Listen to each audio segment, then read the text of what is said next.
எல்லாரும் எப்படி இருக்கீங்க? நல்லா இருக்கீங்களா? மஷ்ரூமை பயன்படுத்தி டொமேட்டோ மஷ்ரூம் கறி எப்படி பண்ணுறதுன்னு பார்க்கலாம். ரொம்ப சூப்பரா இருக்கும். அதுக்கு நான் 2 டம்ளர் அளவுக்கு தண்ணிய கொதிக்க வச்சிருக்கேன். 250 கிராம் மஷ்ரூமை நல்லா க்ளீன் பண்ணி 2ஆ கட் பண்ணத ஒரு 2 நிமிஷம் சுடுதண்ணீல போட்டு நல்லா ஃபில்டர் பண்ணி எடுத்துட்டு, இப்போ நம்ம அது கூட 1 மிளகாய் வத்தல், 4 கிராம்பு, சின்ன துண்டு பட்டை, 2 பே லீஃப், 2 ஏலக்காய், கொஞ்சமா கல்பாசி, அது கூட 1 டீஸ்பூன் முந்திரி பருப்பு, ஒரு 4 தக்காளி பழம், பழுத்த தக்காளி.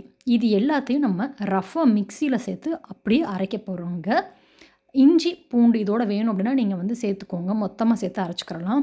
இத நல்லா வழுவழுன்னு அரைச்சுட்டு, இப்போ ஒரு பாத்திரத்தில 1/2 டீஸ்பூன் பட்டர் அல்லது நெய்யி, 1 டீஸ்பூன் எண்ணெய். நான் வந்து ஆலிவ் ஆயில் சேர்த்துக்கிறேன். நீங்க எண்ணெய் யூஸ் பண்ணுவீங்களோ நீங்க அத சேர்த்துக்கோங்க. ஒரு பெரிய வெங்காயம் சேர்த்து நல்லா வதங்குனதும், ஃப்ரெஷ்ஷா அரைச்ச இஞ்சி பூண்டு பேஸ்ட் சேர்த்து நல்லா வதக்கிட்டு, மிளகாய்த்தூள், மல்லித்தூள், கொஞ்சமா ஒரு 1/2 டீஸ்பூன் சீரகத்தூள், மிளகாய்த்தூள், மல்லித்தூள் வந்து ஒரு டீஸ்பூன், 1 டீஸ்பூன் உப்பு.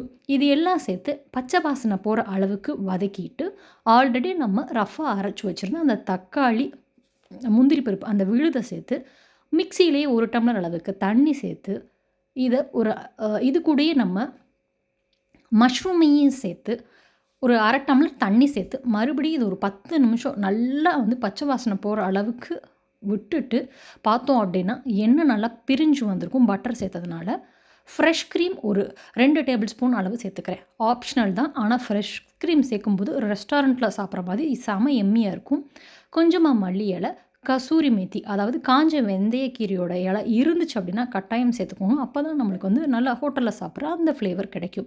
சேர்த்துட்டு நல்லா மிக்ஸ் பண்ணிட்டு அடுப்ப ஆஃப் பண்ணிட்டா, செம எம்மியான டொமேட்டோ மஷ்ரூம் கறி சூப்பரா தயாராயிடுச்சு. இது சப்பாத்தி கூட, முக்கியமா ஜீரா ரைஸ் கூட சாப்பிட்றதுக்கு அவ்வளோ ஒரு டேஸ்ட்டா இருக்கும்.